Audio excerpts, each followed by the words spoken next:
سازمان عفو بین الملل امنستی اینترنشنال از امامعلی رحمان پرزیدنت تاجیکستان خواسته است به قضیه عبدالله شمس‌الدین پناهجوی اخراج شده تاجیک از آلمان دخالت کند.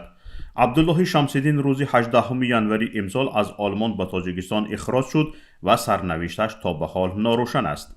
سازمان عفو بین الملل در نامه 10 مارس به امامعلی رحمان پرزیدنت تاجیکستان نوشته است در صورت موجود نبودن دلیل کافی برای عیبدار کردن او در جنایت، عبدالله شمس‌الدین باید فوراً آزاد شود.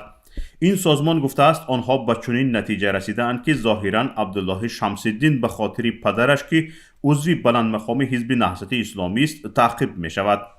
عبدالله شمس‌الدین پس از رسیدن به تاجیکستان ناپدید شد. وزیر کارهای داخلی و دادستانی کلی تاجیکستان گفتند که مکان نگهداری او را نمی‌دانند. روز 7 مارس سمیه پیروه همسر او به رادیوی آزادی گفته که شوهرش زنگ زده گفته است در بازداشتگاه کمیته دولتی امنیتی ملی قرار دارد.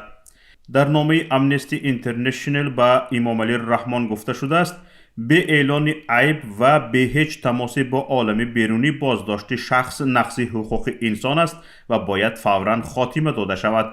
این وضع باعث می شود که بازداشت شده شکنجه شده با او بی‌رحمانه مناسبت کنند.